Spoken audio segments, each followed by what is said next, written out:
So let's. Should we start the thing by saying a thing? It's not a thing. Is this the theme song? What is going on? No, I don't know. We've never done one of these. Okay. This is new for us. This is... As a team. Wait, what's the name of this again? This is called the Friends. This is the Friends. Welcome to the Friends we made. Cue theme song now. No, theme song already played. Oh, okay. Never mind. Just go back. Go back to the Go theme back song. to the start and then get back to this part. And now we spilled a LaCroix. Party foul. This is going great. Yeah, so this is All right. this is the first one. Hi, everybody. I'm JoJo. I'm Jeff. I'm Danielle sometimes. And then this is our podcast component. Woo! We don't know how often we'll do this. Nor what the content will consistently be. It'll probably be about video games or some Yeah. shit because that's the thing we say when we beat a game. Because it's the real blank is the friends we made along the way and Yeah. not the game itself. No. Cowboy's staring at me. Yeah, Cowboy is probably the biggest cat any of us have ever seen. And you don't really get a sense of how big he is until he sits down. Yeah. And then you're like, too Spreads much. out. It's like when I stand up and it's normal and then I sit down and I'm like, oh shit. That's what my stomach does? Right? Yeah. Shit. It just gets everywhere. Is this I'm what the like, world sees? Why is this uncomfortable? This wasn't there before. Tummy gets everywhere. Why do I need intestines? right? You're stupid. Too much Getting in the intestine. way. Yeah. So anyway, from the title and the description and shit, we're like every video game channel, we're gonna offer our thoughts on E3. Yeah, we are. We're branching out. Yeah, we are. Whoa, what We're a shock! filling a right? gap. I We're mean, filling a quality gap. I think every channel that I subscribe to has an E3 reaction video of some capacity, and now so do we. and ours is probably better. Yeah. Whatever. Because you know what? Hey. Sorry. Yes. I don't need your smack Correct. talk. Yes. Danielle wanted to talk about E3. I did because I have questions. Oh. Well, Okay. this is Danielle's first real dealing with E3, like being aware of it. No, I usually don't give a fuck. Yeah. Neither do I. Yeah. If I'm going to be completely honest. Yeah. Like, I think that having done our show for a year, I think more about video games in general. Yeah, exactly. And so it's like, oh, E3, I should care about that. Right. Because it's going to tell me what I'm going to be doing for the next year. right? It's going to tell me You know how what I much mean? money. Yes. It's like, I'm what am gonna I be wasting my spending. money on? Yeah. And we're not wasting. Well, Well, in some cases, wasting, yes. yeah. So I don't know how much E3 stuff you guys have seen. I watched a bunch of the presentations, but I Yeah. haven't read anything. I Okay. read a lot. We watched a couple things together. We Yeah. watched Sony's presentation because The Last of Us 2 is a favorite of both of ours. Yep. I mean, who is it not a favorite of? People who hate women, I guess. JoJo. I raised my hand. How Venn dare. diagram. Well, JoJo doesn't like how The Last of dare. Us. That was we'll talk about that. Yeah, okay. Mostly because I had a very I've never really anytime I would ever look up things on E3 like in the past, I would look up highlights. Yeah. I've never just sat through all the presentations. No, Jesus No, you Christ. don't Who wanna hear has these that kind assholes of talk. time? Well, no. I think that actually is the best way to do it because I can't go. I'm not there. I can't go to the booths and shit. So it's like that's what I got, and like, it was very interesting how every presentation I saw was like a little underwhelming. Yeah. I feel like they're not putting money is that into how it it usually anymore. goes? Well, so like I actually, and I'm not trying to toot my own horn here. We're not talking about any presentations in particular. Right. This No. is just like general like the effort put into it. It just seems like it's a video reel that most of them are kind of doing. So I watched Bethesda, I watched Ubisoft, I watched the Sony presentation, Yeah. I watched most of the Nintendo. I watched the Nintendo Direct and part of their presentation. Okay. And then I watched one other one. I think it was. Ah, shit! I'll remember it. Because I've been hearing, like, in my cursory, like, browsing of Reddit, it seems like the Nintendo presentation was sort of like a fan favorite in terms of entertainment value. But, like, video game critics or whatever are like, Nintendo didn't offer anything surprising. It was a big disappointment. There were no surprises this E3. And I have no clue what anyone was expecting in terms of surprise. I think there are games that everyone thought they'd see. Like, they thought they'd see Metroid 4, and there was no Metroid 4. Sure. They thought they'd see Final Fantasy 7. There was no Final Fantasy 7. I got to see the new Mario Party. That in and of itself was a miracle because I knew it was coming, but I was like, wow. And they did a really long, really great presentation on Super Smash Brothers, which it was really long. No, I gotta be completely honest. Of all the things in E3 that I've seen, that was my favorite part. Was Sakurai just talking in depth? His name is Sakurai, the guy who makes Smash Brothers, I think. That's amazing. Already. He just went over everything that was going to be in the new Smash Brothers, gameplay-wise. Sure. And it was the most impressive thing I saw on E3 because it was like actually valuable information that told me what the game was going to be about. I wish I was good at Smash Brothers so I could like it and That's care. the thing. I was like, I actually had that thought, like, wow, I want to be good at Smash Brothers because I want to take advantage of all the shit he's talking about. Sure. Here's the thing about Smash Brothers is like it's this cartoony, fun game that like you get to play as Nintendo characters and you fight each other, and it has the most hardcore fighting user base. Like we used to host tournaments. The depth at my old. I used to work at Game Crazy, and we would host tournaments for Smash Brothers. Oh, Jesus. And like this is a tiny store where like 5 people would show up in a day. You put it in a Smash Brother tournament, we had like 150 people pop in. Oh my god! Well, that's sort of. I guess we'll just get in and start talking with that. That was the thing that really like stuck out to me in terms of like E3 as a whole, or at least the presentations that I saw. Yeah. Which was, I had never really, I had always said and believed that the difference between Nintendo and other game organizations was that like, or corporations was Nintendo focused on gameplay. Right. Whereas other places focused on like technology aspects, narrative,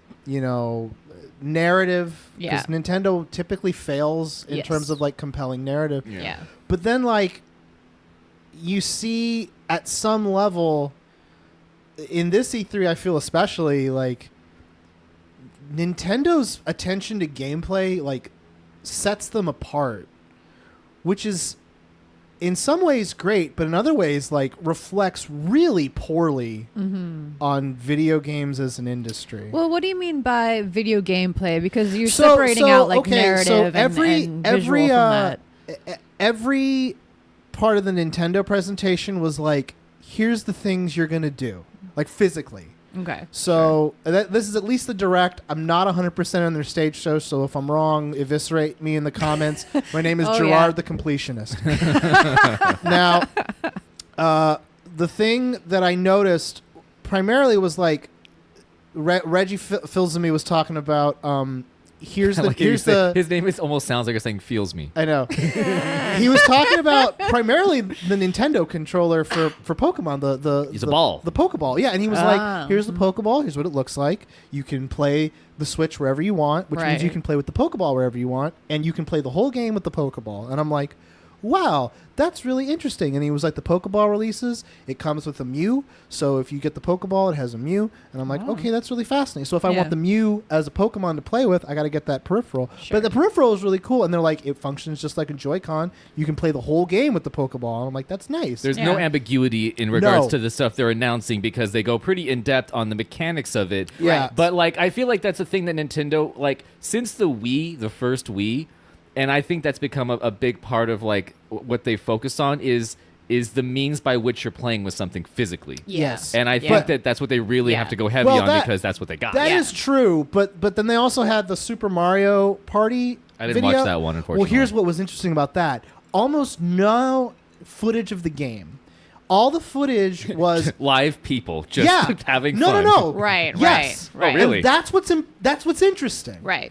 Is because that was their Super Mario presentation, and then they also did a presentation for Fortnite, Battle Royale Fortnite, which is the most popular game on planet Earth. That apparently right just now. effed over a lot of players on the PS4 because I guess they can't play it on both consoles. It's pretty Yeah. great. Yeah. Yeah, Oof. Sony's stingy with its player Oof. base. Yeah. But that one was all about gameplay. It just showed people playing Fortnite wherever, like Having on the a fun bus, time. which is weird. No bus has Wi-Fi. Well, that was like but- the whole No. Switch, the initial Switch video where they showed just the Switch. The entire thing was like 90% like somebody like out in the real world just holding on to the physical console. Yeah. Like and they're really trying to like illustrate that a real person does these things and has fun. Yeah. Which I like that sometimes, but also like I'm like I get it. Like it's kind of cheesy a little bit, but like Nintendo But they tread the line. Well, you see, that's the part. That's the point where I think Nintendo stands out in a way that makes the rest of video gaming look pathetic.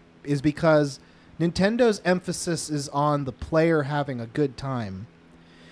Every other company and every game that was at E3 was in effect someone going, look at us break our arms, jacking ourselves off at these games that are so special and so important and so interesting, but none of the emphasis was on here's how much fun you're gonna have. I would love to have had like them show The Last of Us 2 and like I would love to see the guy crying Yo, in a room like, by me and- himself Yes. playing Yeah. Danielle Last and I of were Us literally 2. cringing and like having really intense reactions to the video. And like that's show where- someone being Show like, "Oh God!" someone being triggered by Last of Us 2. Well, that's where I think I differ from you, JoJo, is that like you're right, but for you, like the mechanics and the having fun part are the important part. Daniel does not play games to have fun. First of all, No, I don't I've heard you play Overwatch in another room. I don't do most things to have fun. I am. It don't is talk about our against my sex nature. life on the podcast, please. I don't really need that. But like, where I got into video games and found them interesting is when they started to not be just about like entertainment, but about like storytelling and narrative and challenging ideas. And that's where I found and wanted to talk about stuff like The Last of Us 2, which is cringe inducing. Like, it is difficult to watch that fucking trailer. I mean, if you have any inch of like human in you, it's pretty rough. How many inches of human do you have in you? How many inches of human do you shut the fuck Sorry, up? God damn sorry. it. Dude, I just got it. Danielle's like 3 inches. I'm like, fuck. God damn it. Well, because That's all it takes to enjoy Last of Us 2. Danielle's played video games before, as we know from her time with Buffy the Vampire Slayer on the Yeah. original Xbox. Yeah. But the reason, like, I remember when we moved into this apartment, the thing that got her really into playing games more consistently was Assassin's Creed. Unity, the one that which was in France. People have panned in terms of the gameplay experience for Yes. justifiable But Daniel was like, reasons. it's so pretty, it's in Paris. Yeah. Yeah, and that's also interesting. So, Last of Us 2 is, I think that game is obviously going to be a hit, Yeah. and everyone's going to love it, and it's going to be a good game. But JoJo will hate it.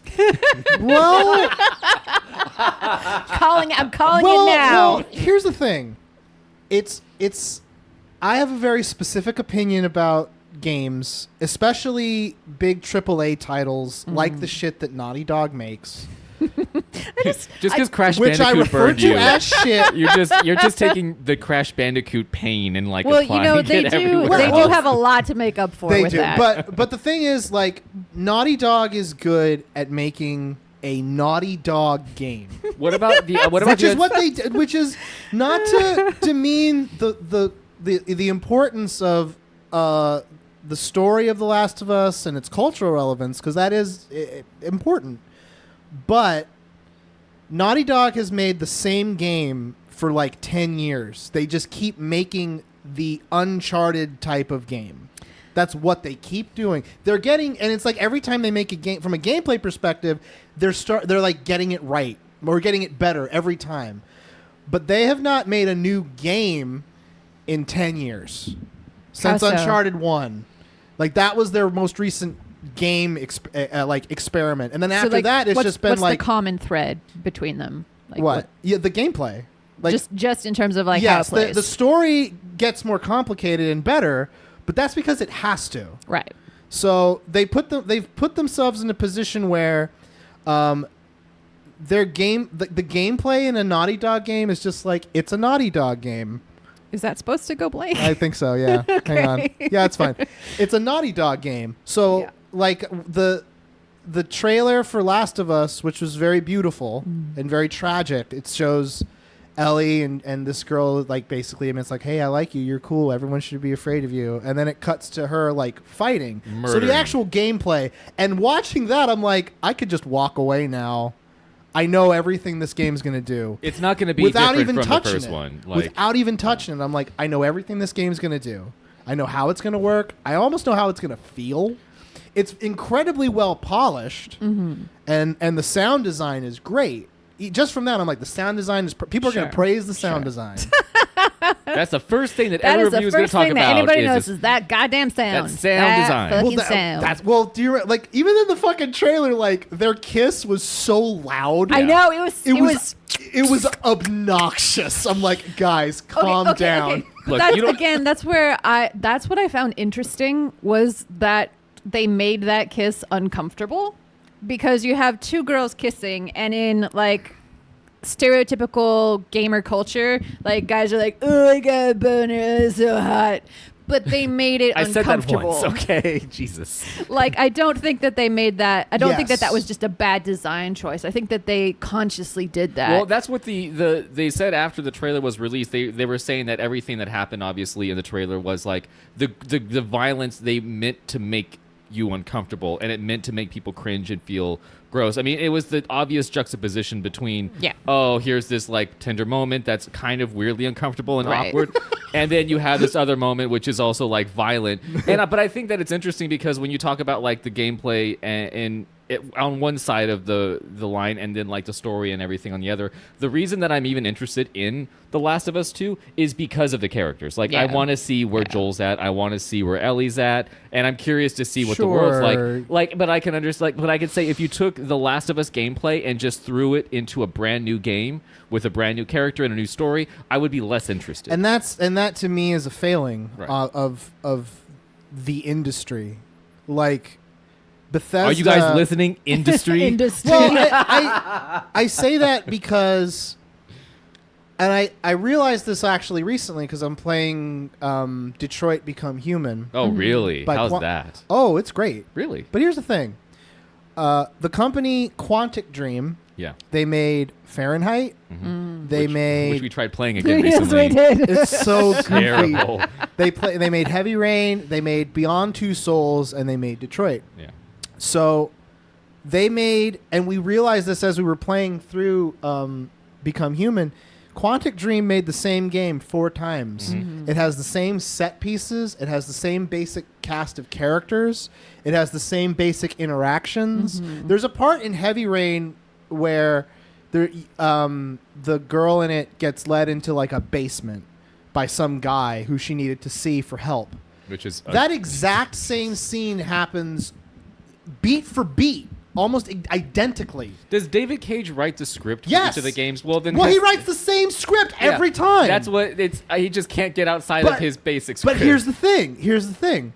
The gameplay is identical. If you played Fahrenheit, you've played Heavy Rain, you've played Beyond Two Souls, you've played Detroit Become Which Human. is so The only interesting. thing that's different is the story.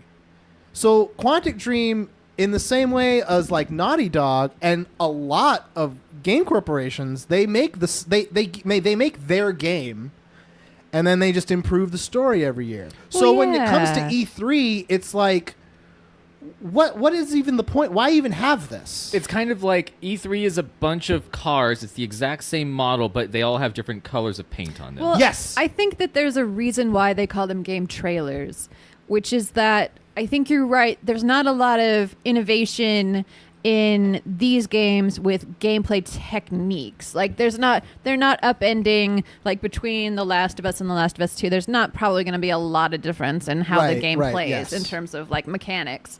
Because I think honestly, fans freak out Yes. when that happens. Gotta Like make money if it becomes a game that plays differently, then they're upset because what they're looking for is an advancement, like you were saying, Jeff, of the narrative, because they've become attached to this narrative and these characters, and it's an emotional experience more so than a purely technical one. Right. Depending on what your priority is, because obviously you, JoJo, like I like gameplay you like more. the mechanics. I mean, I love a good story, but to me, like, if the story isn't in the service of gameplay, then it's like I have two different things that don't go together. But I think the story can save the game, though. Because Yeah. here's the thing: is yes, I can play a that's game true. that has like mediocre gameplay, God of War. standard across across the board Unity, stuff. like Unity, Like Unity, but like if there are parts of the story that's why I like a lot of single player games,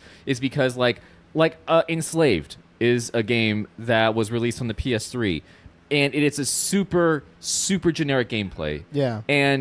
But it has this great dialogue. Like the script is so fun, and you like the characters. Sure. And that's what really draws me, because then I'm like, okay, I have a vested interest in what happens to the characters. If I'm trying to think of an example of a game that has really decent like gameplay with a shit story, Right. like a terribly written, terribly like a really fun game, but with a really terrible I know which one. story. What do you think? Dante's Inferno.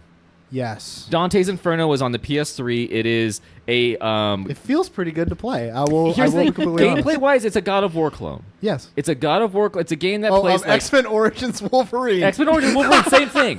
Okay, and I played that game too. I reviewed that game when I it bought came that out. game. I loved it. So X-Men Origins Wolverine is a good example. So that is a game that has this really amazing one. There's one mechanic in this game. It's a third-person action game. It was released on the PS3 and the Xbox 360. It's a movie tie-in game it's like the movie story but a bunch of extra shit, because the game can't just be the movie. Sure. But it had this one feature that made the game fun, and it was a lunge button. You can make Wolverine literally fly across the screen and stab somebody in the chest. I remember that. That was fun. And it was fluid. It was fun. The actual action was really enjoyable. It was a hack and slash, and Dante's Inferno was the same thing. It was like there was nothing wrong with the way the game played, but everything else about it, like the design was kind of mediocre, the story sucked, the voice acting wasn't great, and like nothing made me care about the characters. And it's like the first game that I've gotten to the end of it and just almost stopped at the end. Yeah. So it's an interesting balance. I mean, just like with any game, there has to be a good balance between the gameplay and the story, etc. Sure. But those are the only two examples I can really think of where like a shitty story can still make really great gameplay completely like obsolete. Doesn't matter. So a shitty story can like ruin gameplay, but a great story can have you outright ignore problems. Right. But then the game becomes like it's that thing where games start trading the line between like, is this a game or is it just a cinematic experience? Right. Like I'm Right. watching a story unfold with minimal execution in between that has any relevance. Well, that also is interesting because like literally every game I saw other than the Nintendo presentation was treated with like the same level. They talked about them all in the same way, which was purely narrative. And I have a theory about that. Yeah. Like, I think that in terms of these big, because E3 has essentially become, or maybe not become, maybe they co-evolved, but Comic-Con for video games, which it's surprising to me that they haven't like merged into each other in terms of the fanfare. Right. Yes. And like yes. the hype and the that's almost where you expect like news to come from once a year. The cinematic experience. Like they have these theaters. They show you this shit in theaters. They have trailers. It's visually very heavy on the visuals. The Sony presentation was described as the Sony experience. Exactly. Like, what the fuck and I talking think about? that's like from a purely marketing standpoint, it's almost like they've evolved in their game presentation along the lines of like movies, because you can't give people a sense of what gameplay like physically is like Unless you give everyone a controller in the exactly audience. in these presentations. So purely from a marketing standpoint, it's more effective to focus on the visuals and like a character's story, like a trailer, like a movie trailer. Yeah. Well, like the Bethesda presentation opened with a song by Andrew WK. Which I love Andrew WK, The first of all. Ubisoft presentation opened with a marching band. Oh, really? Well, It was a music video that became a marching band Whoa. in real life with a dancing panda. well, here's the thing about I missed a dancing You panda. missed It was a Dancing good. Panda. They did a really for a company talking about their future products. It was one hell of a show. well, it's interesting what E3 like has. Cirque du Soleil. E3 With pandas. originally. Now E3, the way it exists now is they have basically industry days, and then they have open to the public days. Yeah. It didn't used to be like that. Yeah. E3 used to be industry only. Yeah, Right. You had to only get in there because you're part of the industry. Now It used to be in fucking like conference rooms. it was Yeah, sure, well, yeah. with just guys sitting in suits. Like, here's the thing. Yeah, in Yeah. front of a table of guys. Yeah, yeah. in other suits. It's a whole world that we don't see because it's not sexy. Exactly. It's boring as fuck. When Is it? It is. when I went to E3 in 2006. Okay. I worked at Game Crazy, which is a game retailer, which counts me as technically being in the industry, which is why I got a pass. Sure. They were like, you could go and learn things and come back. No offense to you. It's okay. Dear beloved I was just Jeff. 22 years old and full of dreams. It's okay. I know, because since I was literally a kid reading EGM when I was like 7, I wanted to go to E3. That's all I wanted to do for my entire life. Yeah. Yeah. And I finally got to go. Had to pay for it all myself though. Damn. And I was working at a retail store, so Yeah, that was so that's expensive. not a expensive. this is So not a it big was salary. E3 was only 3 days. Now E3 is more than 3 days. It's a week. The It's last a- day's tomorrow. So right now we're today, I in guess, the, if we're you in the listen to middle this. of the open to the public part. Yeah. Right. The first 3 days or 4 days or whatever are where they have these elaborate setups. The press come in, and it's mostly them showing things in a very controlled environment. And then the following 3 days or 4 days, you can buy a ticket and go. And that's kind of like going to a comic convention where Right. it's just a show floor. Right. But interestingly enough, the year that I went was the year before they closed E3 down. Yes. They stopped doing it for a while because Oh. it was expensive, Right. and they weren't sure if it was actually worthwhile. Yeah, it was yeah. kind of in a time when the economy was really shitty too. Yeah, makes it was sense. right during like the housing crisis and everything. So I'm Makes sure that sense. also played into it. Yeah. But like I remember going there, and I only went 2 days out of the 3 because it's very tiring, and after Oh, 2 yeah. days you've seen everything you can see. Yeah. The way they present it, because I always expected that when they do it for the public, it's more like extravagant. Yeah. Yeah. When I went there, they released, I don't know if you remember this game, Tony Hawk Ride.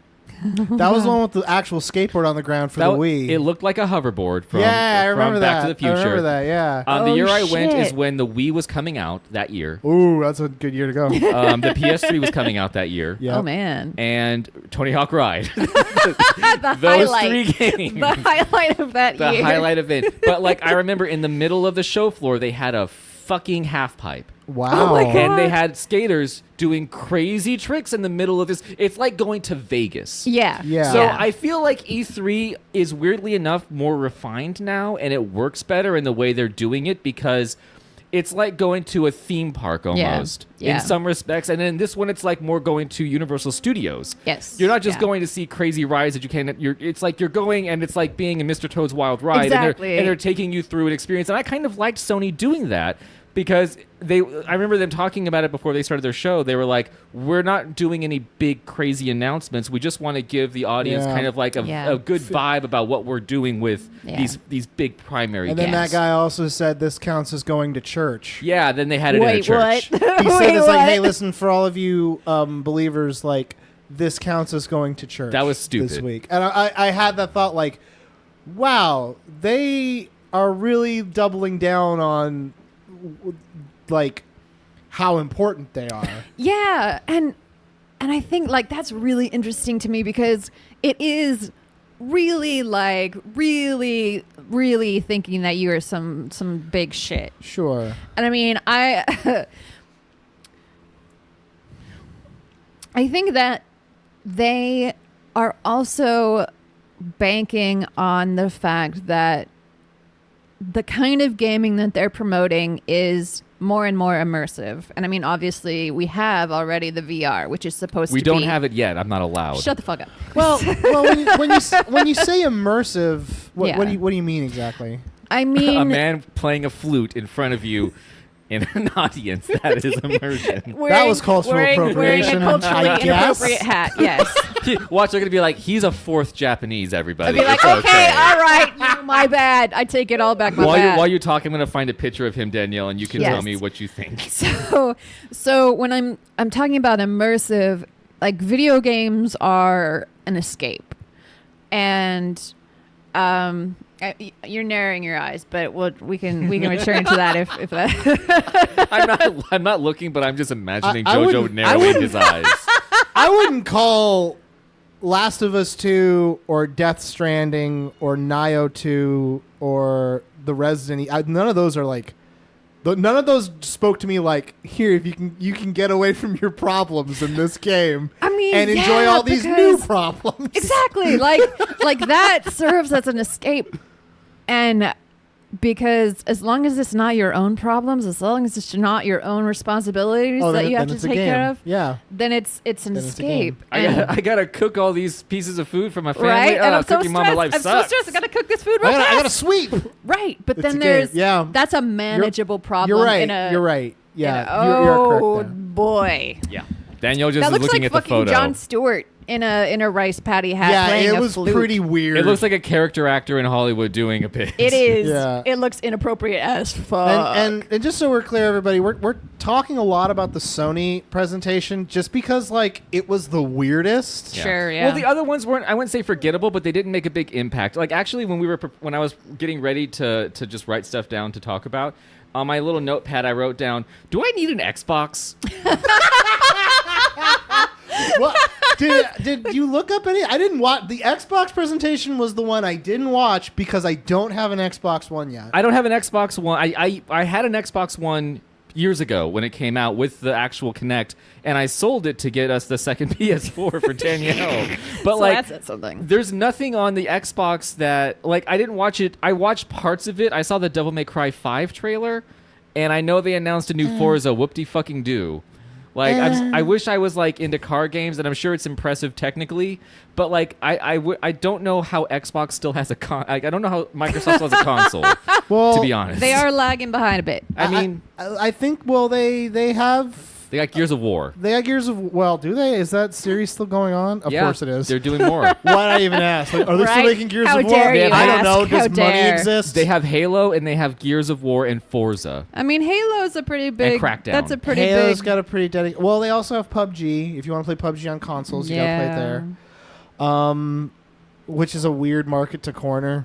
But it seems to be really working. Well, like, so let me They're ask this well, question. also, they're like the most affordable Blueray, 4K Blueray yeah, player. it is. They really are Interesting. marketing it as like a 4K device. It's Like a- that's the big deal. Like the Xbox One is like, if I'm remembering this correctly, it was marketed as like this is a replacement for like 4 different things you use for Right. entertainment, not just a Right. game console. Right. I think you can get TV on it. Yeah, Sure. it had like a weird like TV connection Yeah. element to it, where okay, you could yeah. now, instead of having your cable box, it ran through the Yeah, Xbox Right. somehow. and it Right. has YouTube and it has Twitch and it has rotary phone. It has it's all got kinds of the stuff. Netflix. It's got the Hulu. What it- doesn't have Netflix and Hulu? I don't know. I don't. Oh no! Well, I do. Oh no! Oh, watch out! Um, There's a cat near you. But yeah, means you so I didn't harm. watch the Xbox presentation. So if anyone who saw speaks anything, for Xbox? I remember the last person I remember being like an Xbox representative was Peter Moore. That's it. I don't know. He's not there anymore. I don't know the what. bad guy in Game of Thrones. Yeah. Baelish. Sorry, That's Peter What? Baelish. R.I.P. Peter Baelish. R.I.P. Not R.I.P. No, fuck you. So, fuck you. well, let me ask this. Like, can you because we're talking a lot about Sony. Like, what was your favorite thing and your like this and the stupidest, the most disappointing thing that you saw? I guess in all of the press releases and For PS4 or just in general. In general. in E3 in general. In- well, E3 in for- general. Well, I already said it. Mine was the Nintendo Direct. Yeah. So Yeah. Nintendo Direct was what was the stupidest thing that you were just like, son of a bitch? Oh, where I was just like, this is embarrassing. Yeah. Ooh, okay, there's a lot. I would say, honestly, the Rage 2 presentation. I didn't watch the video. I just know was about it. Absolutely, like, that was the first thing I saw, and I'm like, oh boy. it opened with Andrew WK performing the song from the commercial, for Rage 2, which he wrote, which is Right. called Get Ready to Die or Ready to Die. Which is such a weird thing because he's such a positive guy that he's writing well, such a... it was basically Party Hard with Ready to Die as the chorus. It sounds like a Metalocalypse song. It was yeah, and what was great is he still looks like Andrew WK after like he's still just wearing his like terry cloth pants. Yeah. When you're like all white. when you're filled with positivity like he is. He is I'll give him that. He's a super positive dude. I love Andrew WK. I don't like or listen to his music much, but I just know that he is a cool dude. Ooh, and wait, that's no, all I need. thought of something else that was offensive, but Okay.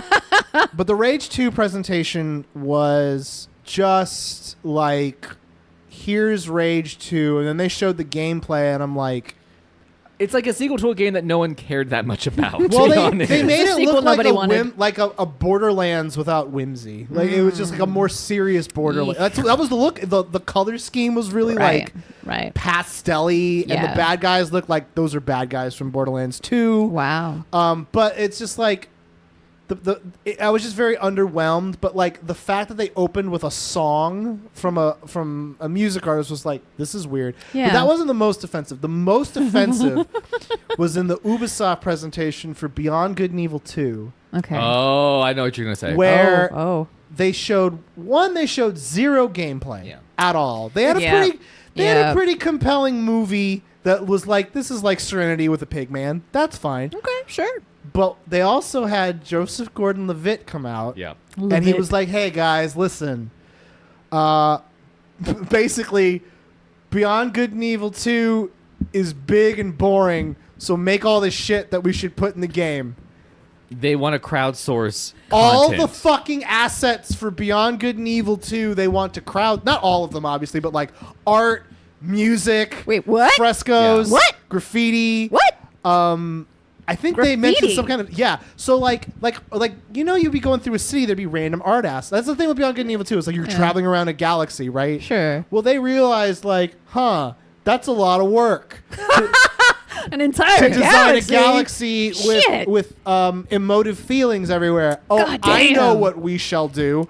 We shall Go fund me this ask shit. the crowd to make the game that they will then pay for. Right. What if we don't do And- anything? and What if here's- you do it? Here was the most offensive And pay part. for it. They were like, and we're not going to do it like a contest. You know, it's not like the best ones get You're in. all winners. You all get to give us no, stuff. There's And no merit. No merit is taken into account. And that led me to go like, wow, how out of control is the scope of your game that Right? that you're relying on the players Shit. not just to have experiences but to create assets for it. These that stupid that have millennials no will take advantage of him. significance. This is incredible. Because like I think about like Star Wars Galaxies from way back in the day. They made that game they made a bunch of planets that were just empty. And the Right. goal was for you to build shit there. So that was what you did. You Yeah. just built bases and houses and shit. And you're like, all right, that's Sims what that for game space. does. Yeah. But it still had story components. It still had stuff they were in control of. They were just like, listen, you have the ability to build things, and we have all this open space for you to do whatever you want with. That was by design. They just talked about this week, which meant, what the fuck happened? yeah. Like, Someone accidentally hit delete. someone's at server one point. crash? At some point during the last week, somebody hit delete by it was accident. so like there was something so artistically like Bankrupt. yes. But like, how would you but- feel proud of a product that like so much of a percentage of it is something that you didn't create? Right, but then it also raises all these questions about like, well, what, like, how, I don't know even how to get at this. Like the canonicity of a game, like what's supposed to be in there and what isn't, what defines the universe and what isn't. They've taken that completely out of the hands of the people who had the vision for the game in the first place, and they've given it to the people, which is great on paper. Except no. But with it's kind of like saying, here, spend here, buy my novel for $30. It's blank. You're right. Write in whatever you want. I Choose am your an own artist, adventure. and I deserve all the I mean, credit. maybe I will take my game of the year, please. Yeah, maybe they are being super postmodern. Yeah. They're just really Look, like they're performance artists right now. We're gonna play this game, and it's gonna be a bunch of Stussies on the wall. Yes. and Banksy artwork. And Yes! it's going to take me out of the fucking game. Yes! And here's the sucky thing is the first game is really good. And everyone's been like really waiting for Beyond Good and Evil 2 to like be something. And it feels like they just lost a bet at some point. And the sharks are coming after them and they're like, we need to release something. It's going to be another No Man's Sky where like it's got a lot of like build up and then you're going to get it. That's the thing. It's giving up. Well, actually, even before this, like last year when they talked about what the game was, it's like this is No Man's Sky. Yeah. It's has a little bit more narrative in it. Right. They've got their aspirations More are too character. high for what they're trying to do and what they potentially can do. Yeah. Right. Technically. Which is Right. interesting because like Right. that Beyond Good and Evil 2 is like a cherished. Beyond Good and Evil is like a cherished franchise. Like, Right. people really love it. Yeah. It's a fun platforming. And I action feel game. really Yeah. bad that when it comes out, I have trouble believing it could be good. Yeah. You know what I mean? Yeah. Like, how is that possible? But that to me was my absolute like. That took everybody Fuck by this, surprise, yeah. I think. When I was reading reports after that conference, I was just like you can How see is this good? You can see how their thought process went to some point. They were like, how do we involve fans? Also, how do we not How do we have curtail to the work cost more than we of this out of control No shit. money pit? How And do- also, how do Yeah. we protect ourselves from user reviews? How do we get Fridays off? It's brilliant that way. They're like, it's your fault. It's like, I don't like the way this world looked. Ha ha, you made it. Right, it's your fucking fault. So that was It's that was brilliant. offensive. Yeah. I love Danielle, when I came home during lunch, you were doing a lot of research. Danielle did a lot of research for this. I want you to know, like, what's the most interesting thing you saw, and what was the least interesting thing you saw? Okay, so what really interested me is something that's not a new phenomenon, nor is it necessarily a new idea, but it is something that I have big questions about. Video Okay. games. Video games. are they? What are they? In this essay, I will describe. The Oxford English Dictionary defines video game. Okay. No, but so like if there's one almost consistent through in terms of thematics with games of the last like 5-10 years, it's the fucking post-apocalyptic setting. Yeah. Story, whatever. And I am fascinated by the fascination. Like what is it? I can't quite put my finger on what it is about the post-apocalyptic idea that has so seized people in this like particular whatever cultural moment we're Yeah. in. So like, if It's I'm thinking about the games that present that, it's or at least in games where the concept is you're in an area that is lawless. Yep. There's Rage. Yep. There's Last of Us. Last of Us. There's Cyberpunk. Is it Cyberpunk Cyberpunk? 2077. Yep. Yeah. Which I don't even see a presentation of, but I know that's what they did. Yeah, exactly. Fucking Fallout. Fallout. Fallout. Elder Scrolls. Yeah. A game that's not set. It's not a contemporary setting. Yeah. Well, all Beyond Good and Evil 2 is supposed Yeah. to be in Yeah. like a lawless period. People, it's Wolfenstein 2. Yeah. Yeah. Doom 2. Yep. Resident Evil 2. Yep. It's kind of like if the reason why people like to become preppers. Well, I actually think like that is, and again, like speaks to narrative and to laziness at the same time. I think back to Red Dead Redemption. Mm-hmm. That game, a cherished game, wonderful game, and Yeah. it was the first Rockstar game, and to this day, the only Rockstar game that I was like, they did this one right. Mm-hmm.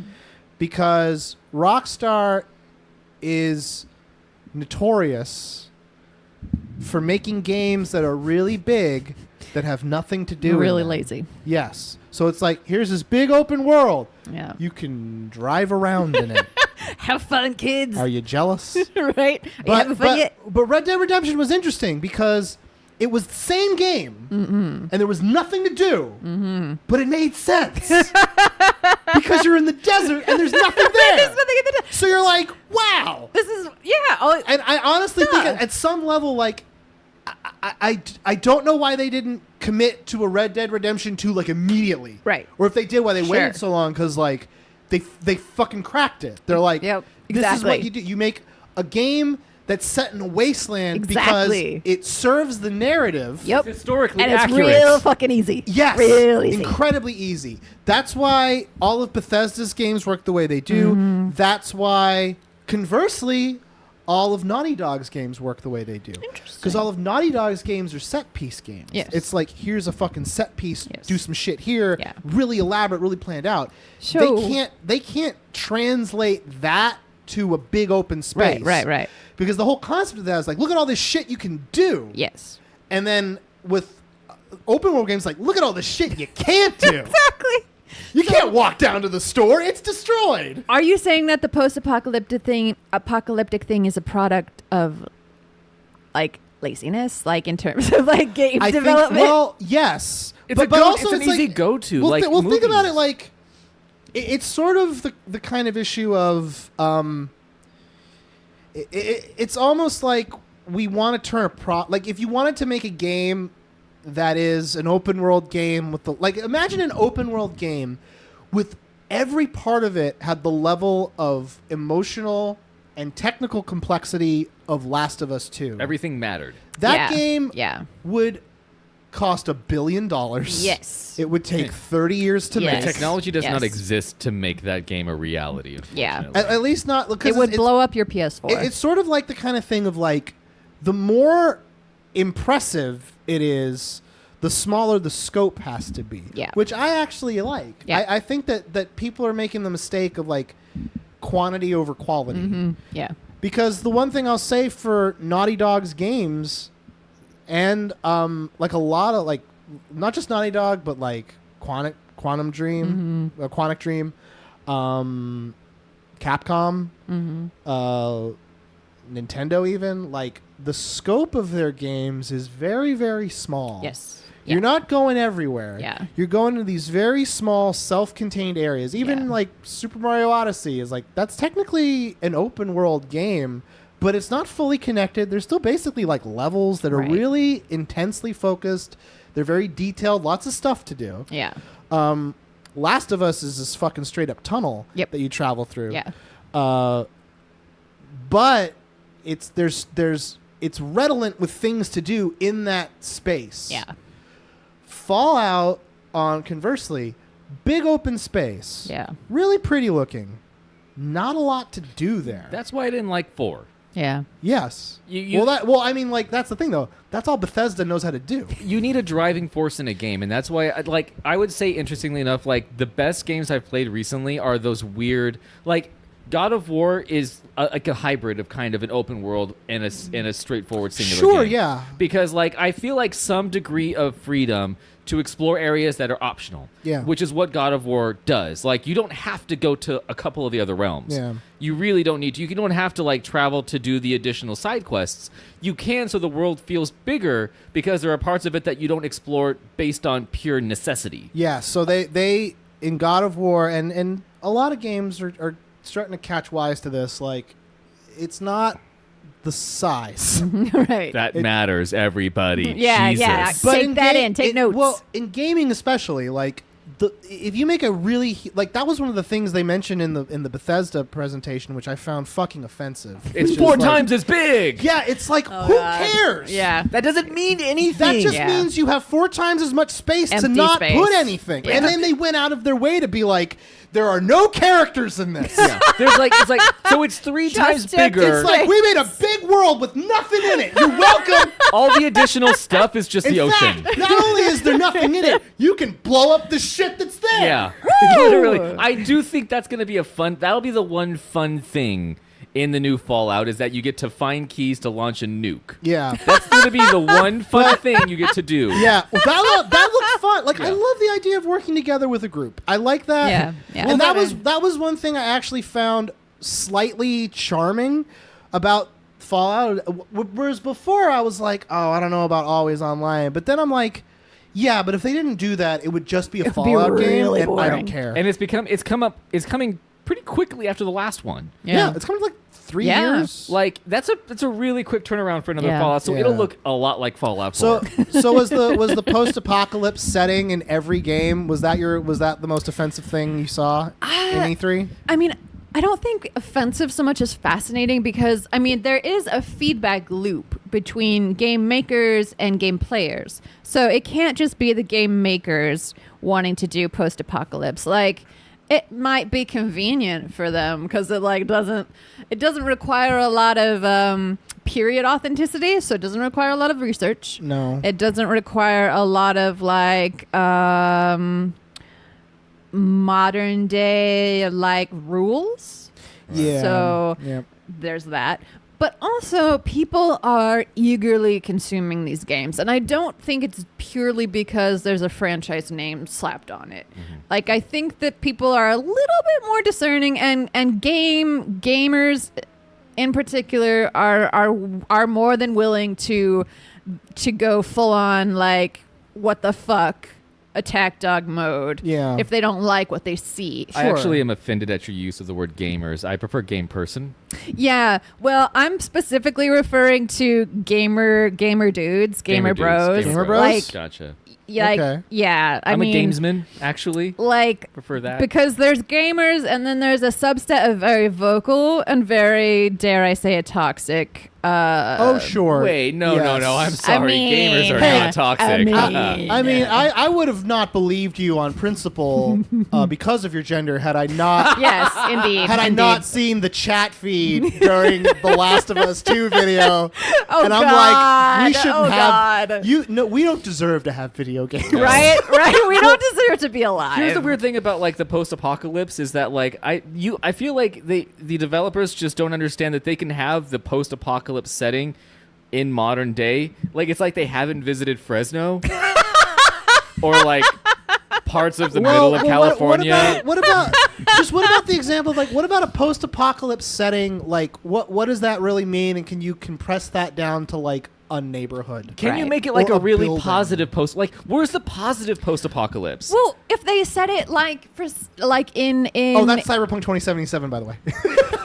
if they said it in modern day, Northeast Washington, D.C., for example, an area that has been completely neglected, or Baltimore, right. completely neglected, looks like a fucking post-apocalyptic landscape because of public neglect. That would be an awesome game where you think you're playing a post-apocalypse game and then it turns out you're in Flint, Michigan. Yes, instead of seeing the Statue of Liberty on the beach. Yeah, and you're like, oh my God, and you're actually just in Las Vegas. Yes. At some level, I don't think that a game studio would be willing to take that risk. Yep, because of the backlash. Because of the backlash. I think, but that's so interesting because that's exactly the kind of thing that they should be doing. Exactly. Yes. Because it allows you to have an experience that you couldn't have. That's one of the things I love about games is I can have an experience I can't have otherwise. It can be transformative in that sense. It can show you something that you've never seen before and make you feel like you're experiencing. As opposed to walking through a dungeon to get a gun. Exactly. 100 times. Exactly. Well, I think that also, weirdly enough, on just from the technical standpoint, I feel like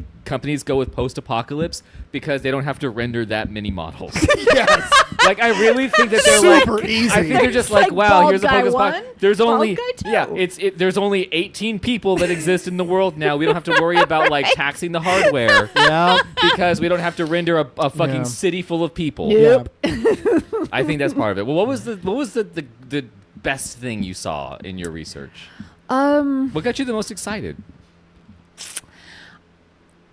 Honestly, what got me excited was, and this is going to sound weird because it's something that I'm very ambivalent about, but I was excited in the sense that, God, I sound like such a fucking intellectual. You're on a podcast about video games. It's okay. Yes, this is where the intellectuals go for stimulation. It is well known. You're a woman on a video game podcast. You're going to get flamed. I'm sorry. Oh, God. You know what? Come for me, you fucking ignorant hoes. Yes, if you have any comments about the issues with Danielle's commentary, remember, you can leave those comments. Her name is Taliesin and Evitel, World of Warcraft streamers and players. Leave them a lovely comment. Yep. Tell us how you really feel. Yep. Be very specific in your insults. Be very specific. If you can work in some kind of anatomical insult, definitely do that. Fucking legs.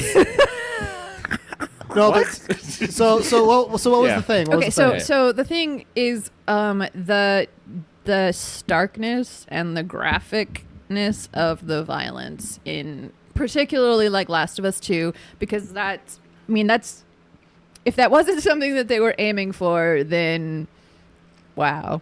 But Yeah. also, what was that other game? You and I were watching. It was shortly after we watched the trailer for Last of Us 2, or maybe it was just me. But it was. There was another game. Oh, was it that fucking David Lynch? Death Stranding? No, there wasn't. There Not was Death just Stranding. walking in that, right? That was just That pure was mostly walking. just walking. It was just delivery service. Okay, but there was We another gotta take game. a moment to talk about that. Yeah, I eventually. can't wait to talk about I know Death Stranding. that's gonna be great. There was another game that was I know the game. I can't remember the name of it, but there's another Yeah. game that had also some really intense violence equally in it. Rage? graphic No. It violence. wasn't Rage. And it's because, like I was telling Jeff, one of the things that I found interesting about The Last of Us 2 doing that is that in stuff like the original Last of Us or The Walking Dead, it's okay. You can get away with incredible levels of gratuitous and graphic violence because they're zombies, right? So they're not people. Sure.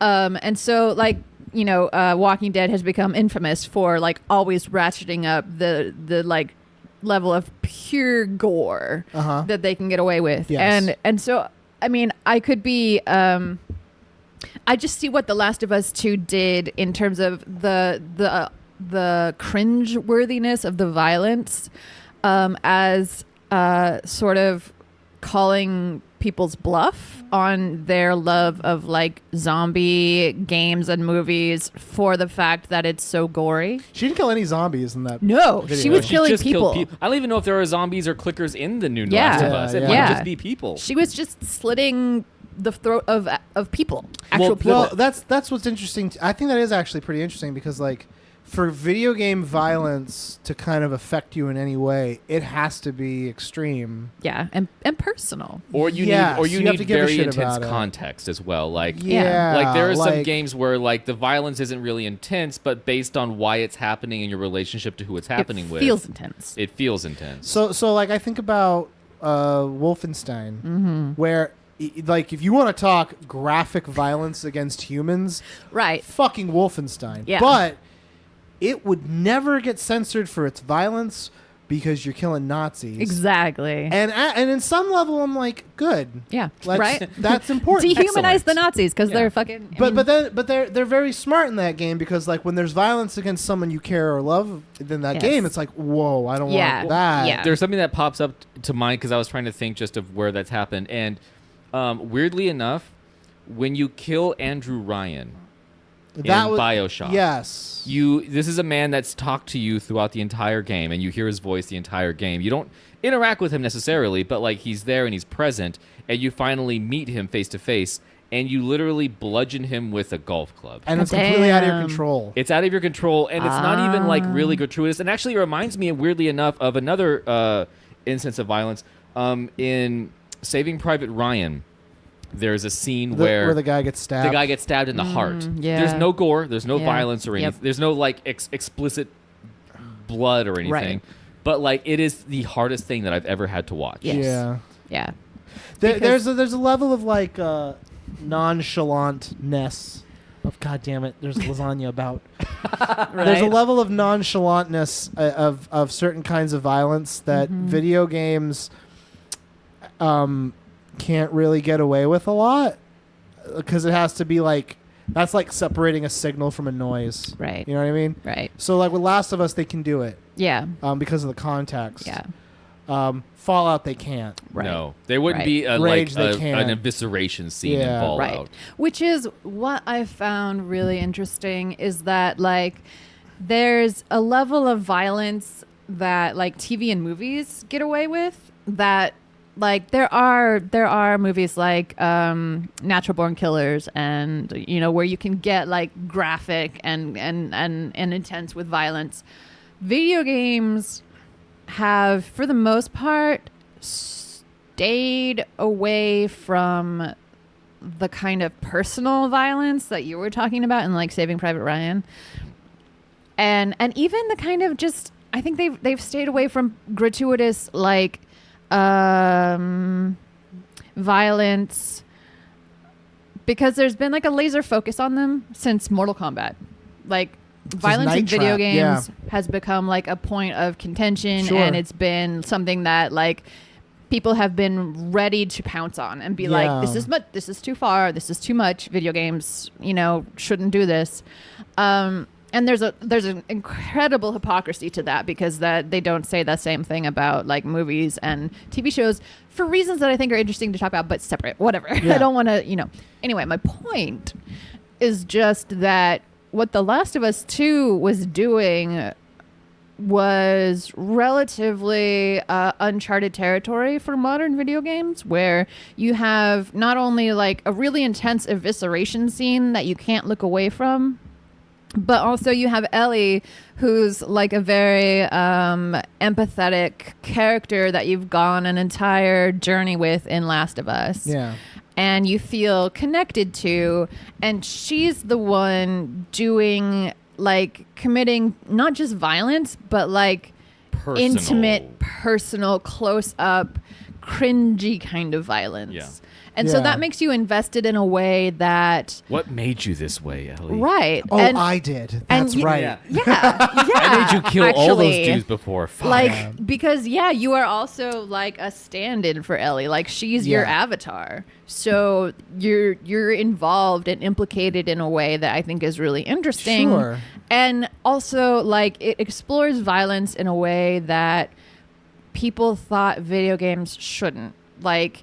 If you were to show like the graphic killing of like humans. Yeah, if you were to show, your average senator that trailer from Last of Us 2, they would be like, video games have gone too far. This is too much. This is crazy. This ain't Pong. What the hell? You can't do this. They're too busy with loot boxes though. They don't have time for Last of Us. But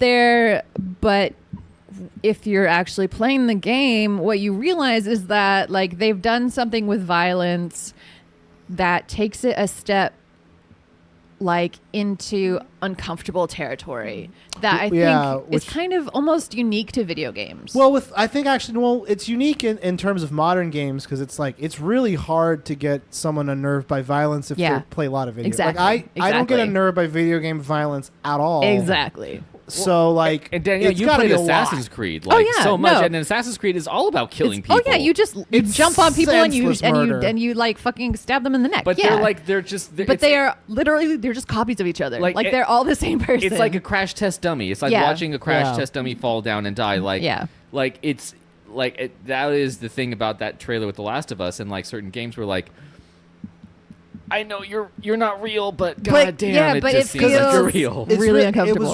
It's really easy to make violence in games like super funny. Like the Trials video that they played, or the Trials presentation was like, here's violence that's hilarious. Exactly. Yeah. A cartoony guy getting hit, getting flat. Like it was so good.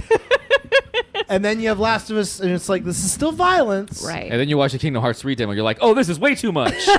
Don't get me started on the Kingdom Hearts. Before I just want to say, in case we don't get back to it, fuck Kingdom Hearts. No, dude, don't anger the fans. Fuck Kingdom Hearts. I'm sorry. No, you don't understand. I tried. You don't understand how important it is. I tried to play that game when it came out, and I'm of a point, and here's the thing. I'm of a point where with Kingdom Hearts, I can't wait till it comes out. Yeah. And I'm going to buy it, and I'm going to play it. I'm not going to tell anybody. I'll be real quiet about it. Because, Kingdom Hearts is so good, mainly because of its story. The gameplay is like, whatever. Jeff is making all kinds of faces. The characters are likable, and it's effectively like if someone took Tumblr and made it a game. Ooh. That's all it is. It's literally fan fiction. It's some guy a long time ago read a slash fiction with Aladdin and Yuffie and was like, how? Right? How do we make this a thing? Let's do this. And that's Kingdom Hearts. And the lore is as confusing and contradictory as any deliciously good episodic anime. it's so good. I wish I liked it. It's every beloved thing from your childhood in the 90s shoved together. And it's like, hey, come hang out with us. What's up, girl?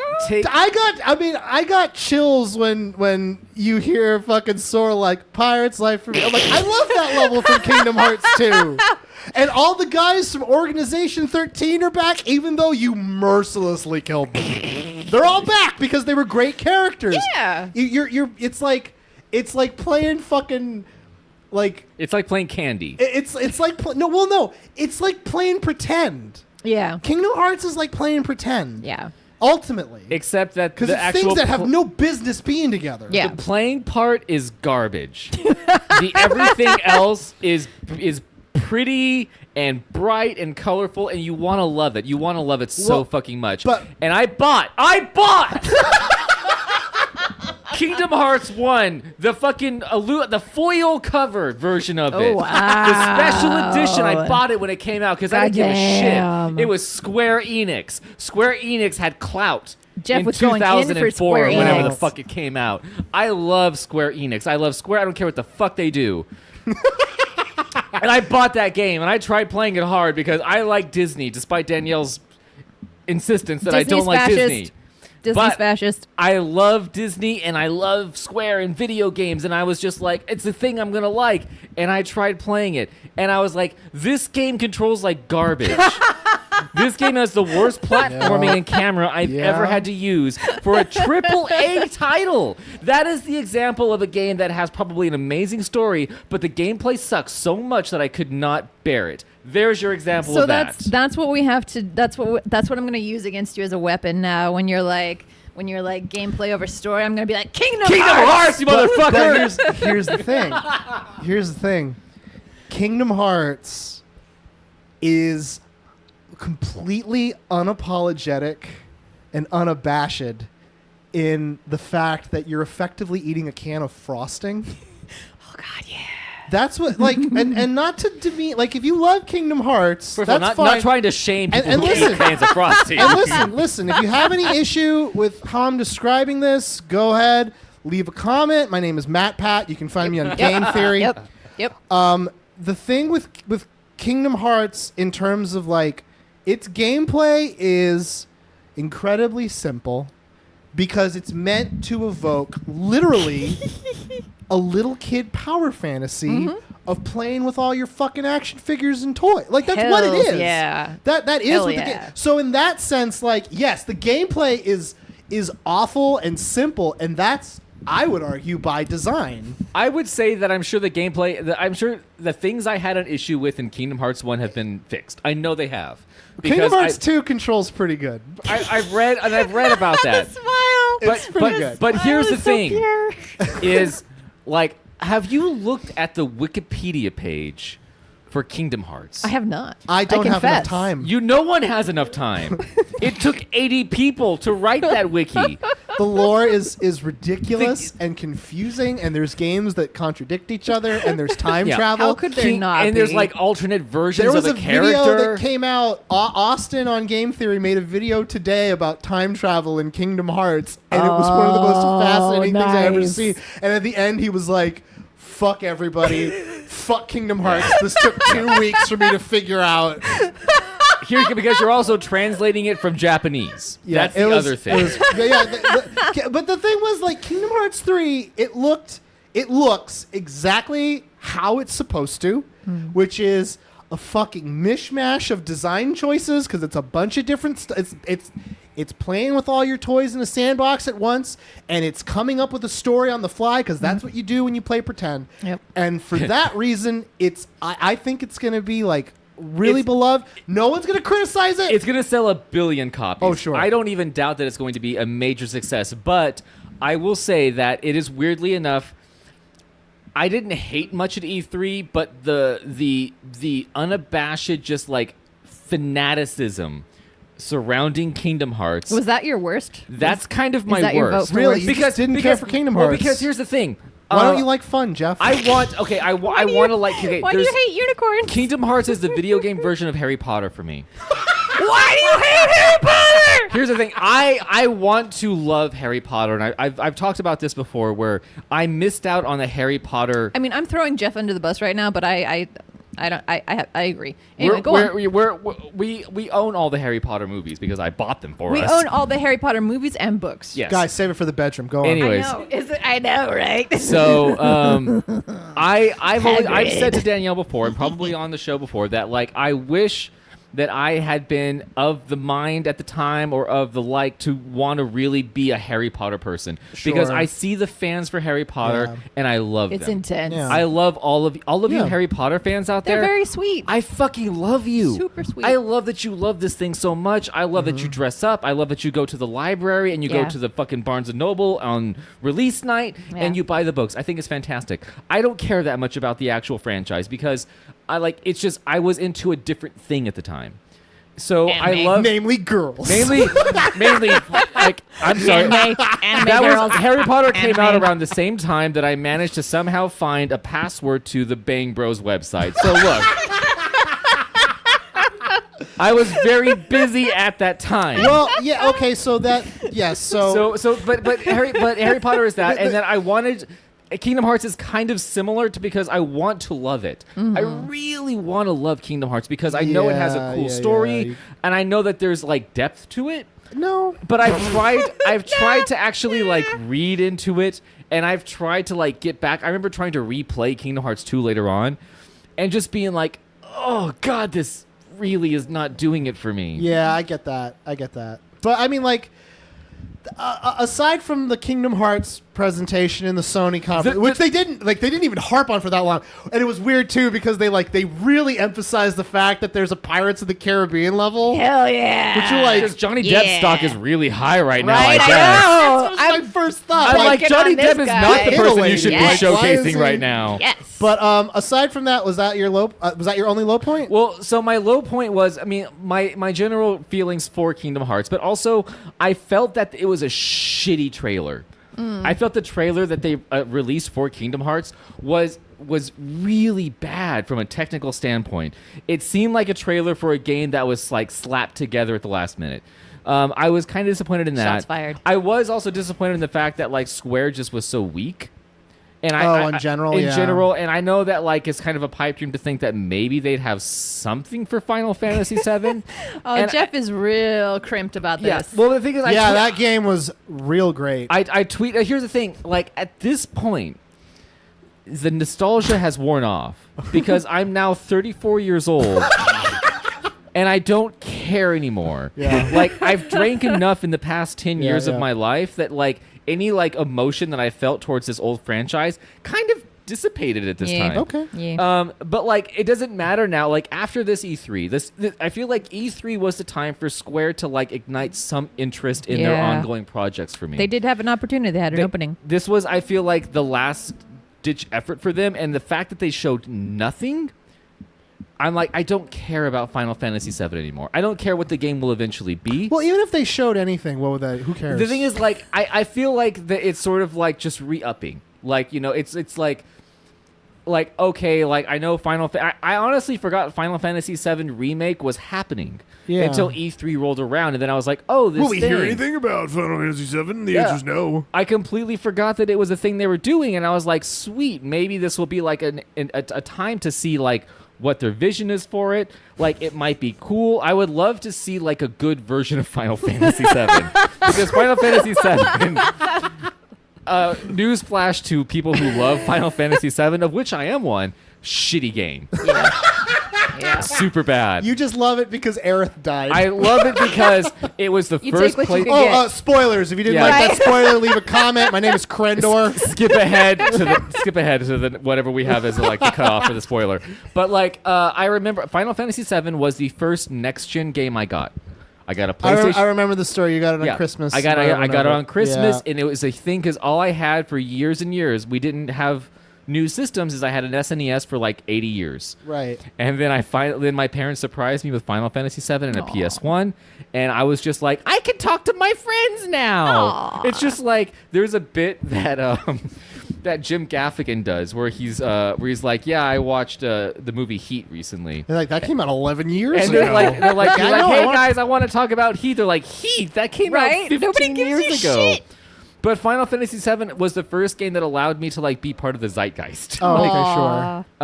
sure. And you want that feeling to become back again. It's a very strong emotion for me Okay. because it's also the first game that like it's one of the first games I played that had like really adult themes in it. Weirdly Yeah. enough, Boobies? Sure. I mean the Super Nintendo did Yes, boobies. They were heavily pixelated. super like I mean I don't know if it was, Super pointy.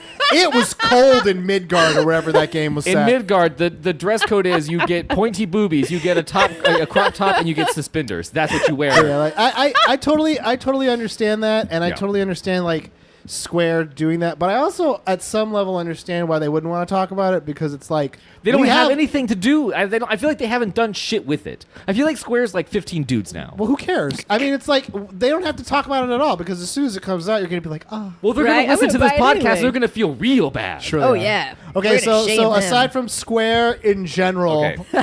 what was your highlight? My What was highlight. your favorite part of E E3? My highlight of E3 was I really like Todd Howard's. Oh God, he has the most punchable face. Here's the thing. He has the most punchable face, but he's been doing this for so long that he's the most at ease when presenting. yeah, I was Sure. actually that's true. He He didn't was stumble over his words. He was funny. he was like because he talked about it in his presentation. He was just like I did 15 years ago, like it was just like a bunch of cubicles Yeah. and a bunch of like people like that just Yep. went from cubicle to Yep, cubicle. yep. So like he's been doing like you forget that he's been doing this for so long, and Yeah. he's like a fucking meme now. He is. But I like the fact that he like basically called out the Skyrim port meme with the Alexa Skyrim bit. That with- was hilarious. With that I That's thought was real, by the way. yeah, it was Jordan Keegan. Keegan-Michael Key. Keegan Yeah. Michael. Jordan Keegan. I always get the names because I know them together, so I always get their Sure, names combined. yeah, no, Yeah. they're Jordan He had this thing where he was like, Alexa, play Skyrim. Yeah. And it was like Skyrim if Skyrim was a text adventure, which truthfully was like, Which yeah. would be kind of cool, actually. That'd be Yeah. great. And it does exist. You can get it. Ooh. But yeah, like, yeah, his whole presentation was pretty good. I mean, like, he talked about Fallout 76, and I like him. I like him as a person. he 'cause, like, kind of made me excited about Fallout 76 a little bit. yeah, he's good. the That's only good. reason I have any interest in Fallout 76 at Yeah. all is because like he talked about it, and it wasn't even the things he was saying were interesting, but just like he was like, we put effort into this, and it's nice to be able to put a face to a product. Yeah, and so I know who to blame. And yeah, Exactly. and that's is weirdly enough a weird problem because it's a product that's made by hundreds of people. Right. Which was the theme of their presentation. Yeah, yeah, no, and they talked about it. They actually showed videos of like the people behind the which scenes. the person they had doing the narration for the Bethesda video, they made it out like she was the receptionist for the building, and I'm like, her voice was beautiful, so I'm like, I feel like that was a lie. Beth Ruyak, is that you? Right. But Oh, yeah, God. like, No, don't like, get me started. That was it's yeah. So he kind of like he covered the big flagship projects Yeah. of their big tent poles, which was he did the Fallout. He talked about Fallout shelters coming to the Switch, which I was like, okay, I'll turn on Sure. Fallout shelter. Blades or what? No, Fallout. Yeah, Elder Scrolls Blades. Blades, Yeah, and he showed yeah. it, and I'm like, that looks pretty legit. Yeah. I'll be honest. It didn't feel like they were scrambling to show stuff at E3. and they showed a landscape and then put Elder Scrolls Yeah. 6 in front of it. That was the They had a least drone interesting thing. fly over a mountain and were like Elder Scrolls 6. Here's the thing: I would have loved, but the thing is, I did not anticipate them or expect them to show Elder Scrolls 6.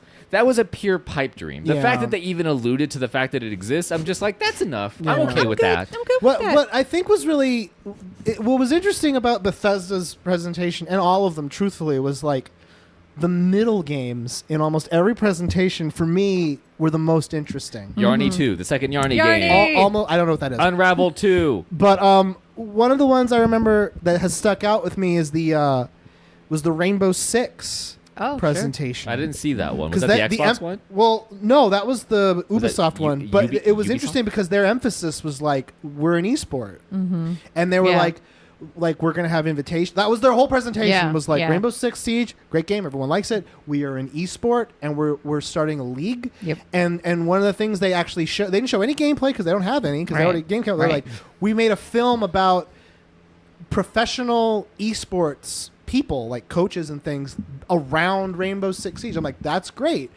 What was the other? There was another thing that was like a middling thing, like the Trials presentation was also great because it was a guy who is just a YouTuber, Right. But he was there because he was like, I'm here because I made a channel about how to do cool tricks in Trials, and the emphasis on that presentation was like, we built the new Trials game to be completely accessible, which means they brought in all this shit to like help people learn. So they had speedrunners and shit like explaining here's how you do stuff in the game. Sure. There was another middling title that was pretty good in that exact same sense. I think it'll be. The Division 2. Oh yeah. Right. Yeah. No, I wish I had watched that because we owned the Division. I haven't actually played it in a year. I don't think we've touched Like, it. but like the Division 2 is one of those things where I was like, I feel like there should be more hype for like knowing full well what the Division is. Yeah, I was like, the MMO, first it's a Division big was really endeavor. successful. like the video they made was like like their trailer was on par with like the best trailers of this. Yeah. Like it had a very Last of Us 2 vibe. And I was like, why aren't people talking about because it's in the middle. Right. Yeah. The middling games are weirdly enough to get shoved away. Go ahead. For Honor had a great fucking presentation. They have the didn't see that DLC one. coming out. Their whole right. presentation was like, we're introducing castle sieges, which sound fun as fuck, and we're introducing a new playable faction, which is based on Chinese mythology and heroes. And it's like, wow, that's really cool. And I'm like, all this shit is like gameplay based. Oh, Yeah. that's why we don't know about it. Yeah. Because it's all that's Quake. Oh. Yeah, they did announce There's the a new Quake. Quake. That's right. Same thing. They're like, we're giving it away. And Right. I think We're they're- the original esport. Right. We're built for people to learn how to get good together. Yep. Elder Scrolls Online. Yeah. We are releasing constant content down the pipeline. There's a new dungeon on the way. And there's a damn. new expansion where you go to Merc. I'm like, wow, all this shit sounds cool. I think it was Why like isn't interesting this important? because I Right. think a lot of developers used like this E3 as a platform to like just announce things that they would usually do in a press release. Yeah. And they saw the opportunity to be like, this is like, we don't have to announce a big flagship game because now the development time for games is years. Like, you can't have a brand new, unless you're EA, and then it doesn't matter. But I was going to ask you, like, I'm just curious to see, like, how many YouTube personalities do you think will be in next year's E3? Do you think, Like YouTube's. do you think Ninja's going to be at next year's E3? Oh, Jesus fucking For Christ. what reason? Just like they're going to For announce what's a an good expansion question? for Fortnite. I don't know. Do you It see really that line depends on how blending? many times he says the N-word between Right. now and Has he said then. Right. he said the N-word once, Jojo? Like you said the N-word once. Come on. What? When? I in Tell me. I edit the episodes. in my dreams, you say Oh, the N-word okay. a lot. You say I say it when I only finish. the N-word. You're always wearing a toga and you say the N-word. I don't know what that dream's about. Well, but that's the thing. Like, I don't think YouTubers have much relevance at E3 outside of making their own aside from us. videos. I hope not. We're gonna be invited. I truly think that like do you think that it's do you think that interesting. there's going to be like a well, weird well, like well, that's the thing. E3 isn't for us. Yeah. E3 isn't for E3 is for people who don't think about games. Yeah. And that's a little offensive. and if you've but been it's- listening to this podcast, you know we think a lot about games. Yeah, and if you're offended in any way, go Good. ahead. Let us know about it. We will sincerely apologize. I'm Kitty Cat Gaming. Now, my name is Susie Burhow. My voice is a little bit different than it usually is, but But still. I'm trying but it out. what I'm thinking is like, the whole thing with E3 isn't for people who think deeply about video games, because I'm sure that we're not unique in our impressions of this. I honestly think that E3 is meant for news outlets. Yes. To get news about games Yes. to regular people. Regular people they want trailers. Yes. Because the only thing I think a normal person can liken a game to is like a movie. Yep. So that's where trailers come in. So like, in terms of will YouTube personalities become more important to E3, I think the answer is an If they'll draw- unequivocal no. Really? Because if they were gonna, it would have happened by now. I think it's becoming. I think it's. I Like- think like- that's this past year has really been no, big like, for it like though. Matt Pat is incredibly important to gaming But as, his hair as an art form. But his hair isn't blue like Ninja's. Right, exactly. PewDiePie is incredibly important to gaming as just like a thing. Markiplier, Jacksepticeye, the Yogscast. Like, there's a lot of guys and girls in YouTube and in Twitch, lots of creative spaces that are incredibly important to gaming as a culture that have no place at E3 because that's not who E3 is for. It's not for us to present outside of content we make, like the podcast we're doing right now. Like every gaming channel, most gaming channels are doing an E3 roundup for their specific communities to filter it through their particular lens. So, like, in that sense, E3 is for us as like we're a news outlet effectively, but it's not for us as like consumers. And E3 is designed for consumers. I think as YouTubers gain prominence like Ninja, like now there are more non-gaming people who recognize that Ninja is like somebody who does something With games, with yeah. games. He's like. I don't know why it did that, but That was weird. No, it's back. Jeff was talking. I don't know what Jeff he was was talking, but Yeah. I think I was going to make a similar point, which is just that as soon as you can like bring eyeballs or money because of a person being there, they'll be there. And I think that YouTubers are getting closer to that, like with the You think Ninja so? thing. Well, yeah, I mean, okay. I think that. Well, you see, I'm already of the mindset that there is already a pretty ingrained culture of people who YouTube is a part of their daily life, and it's part of their just media. Like their media diet consists mainly and I think of YouTube. a lot of them are millennials, and that's yeah, a big well, audience. Who's fucking E3 for then, if not them? Yeah. Is it for like literally someone who is who just completely ignores internet culture in general? Increasingly? But yeah, well, okay, I get that because there was a sense of like naivete on behalf of the presentations of like, who are you talking to? Yeah, I think they're wrestling with that right now. Yeah. I have a good like just kind of. I want to talk about Death Stranding before we. Okay. Oh yeah, that'll be our last thing. Oh before- no, we have can't las- talk about David Lynch. We Oh, have, no, we well, have, that's we what have we're- lasagna that's to eat, what so it we'll is. talk about Death That's- Stranding last. That's what we're okay. But I wanted to say, like, you're talking about who E3 is for, and I have a good kind of example of that. When I was at E3, I just went as a dude. Like, I just went. You went as a dude, bro? I went as a dude, bro. I was a man. I want to be a boy. You were a man. I was a big boy. Got it. But I didn't have a reason to be there aside from the fact that I was just like, yay, video games. And I remember walking through the show floor and being in everybody's way. Like, I remember multiple times I walked into like somebody's shot and being screamed at. Oh Jesus! They were like, "Get out of the fucking shot, asshole!" "Oh my god!" And I was like, "I'm sorry, I just like video games." Wow. So like it's a weird like kind of connected part where I'm Yeah. just like, I don't think E3 knows what its identity is. Yeah. Because it wants to pander to the gamer. Yeah.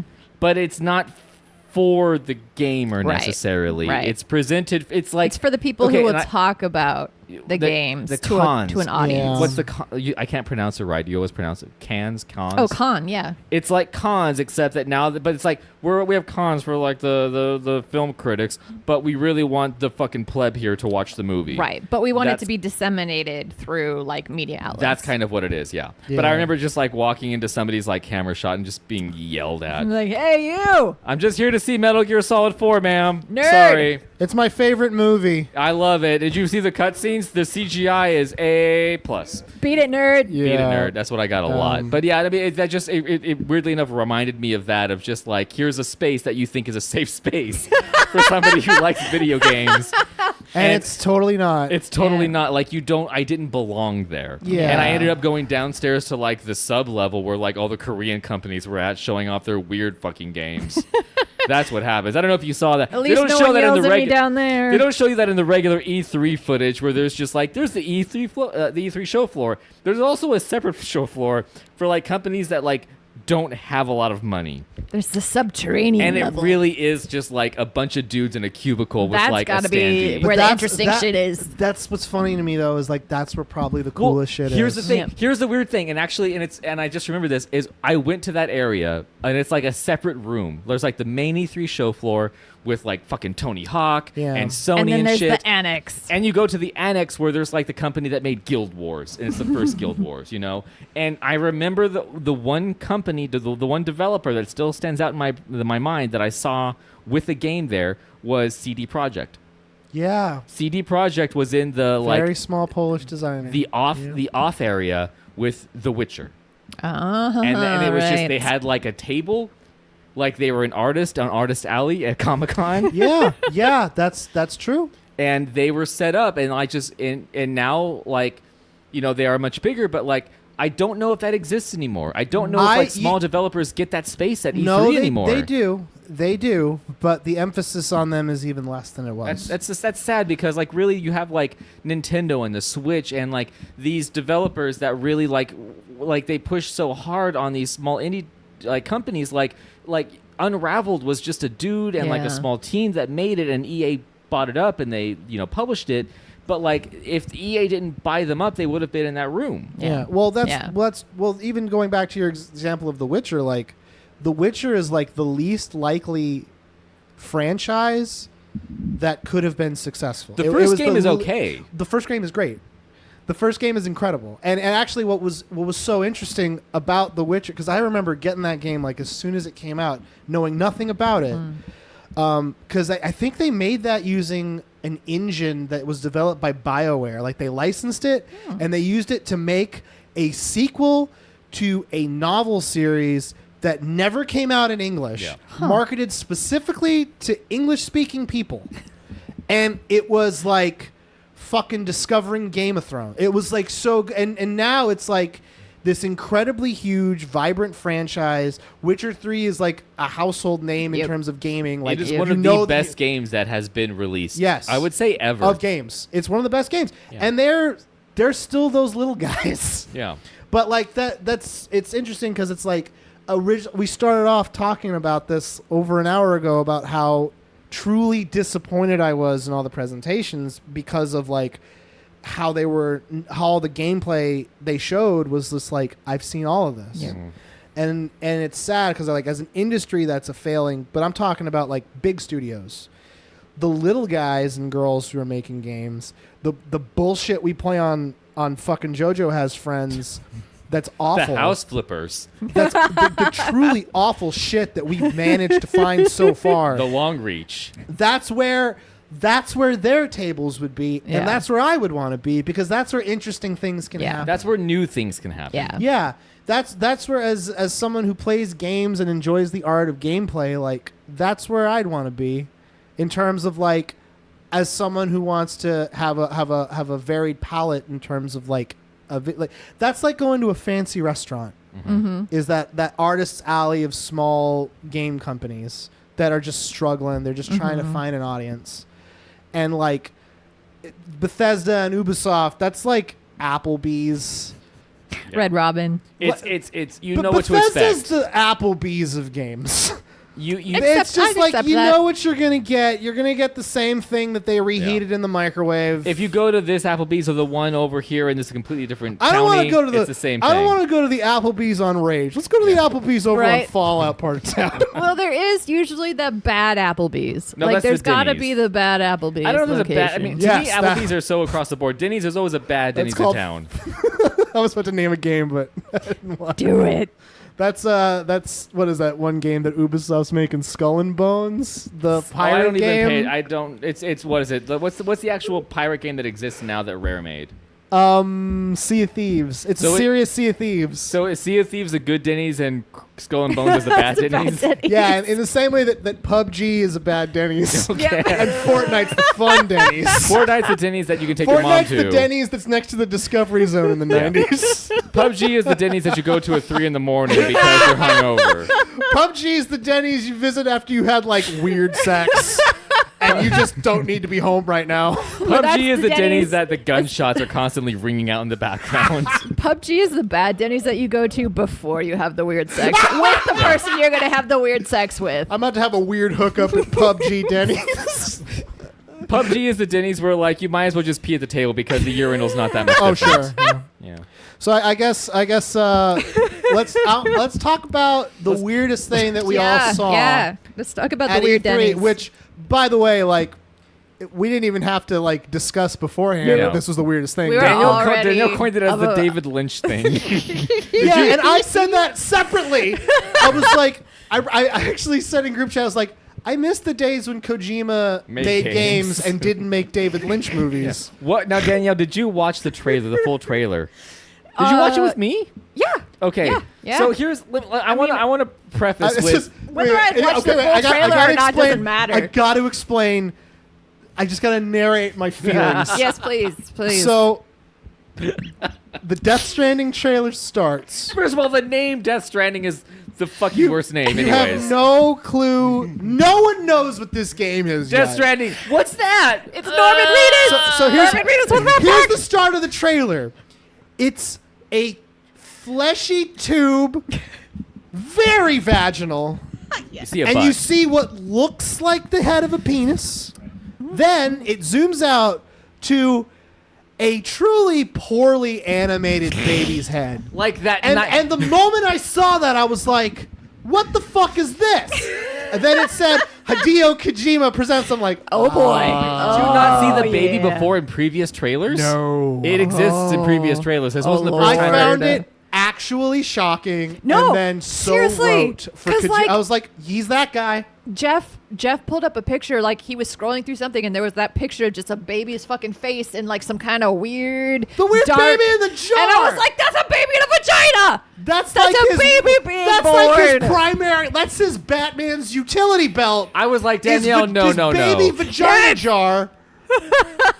and it was so nonsensical. Right? It was like a film student made it. It was great. It was like It was bad Norman Reedus just sitting experimental on the beach art house. and the girl comes up to him and she's like, what? They're just talking in what you think is code, but apparently that's how people talk. It's Every Kojima like game. I was gonna say movie, but every Kojima game is like it's like you started when you start playing his game or watch his trailers. You're like, wait, did I miss the first 90 Wait, minutes what of did I this? Did I miss an hour of this? Yeah, Like, okay, I want to give you a quick example. So years ago, I'm sorry, Danielle. Years ago, I was dating a different girl. How dare! I'm sorry. I was dating a different girl, and I invited her over to my She's bedroom dead that to I was him. that I was I staying killed her. in at a house, and we rented. Oh God, what's the movie? It's about like the Squid and the Whale Oh Jesus!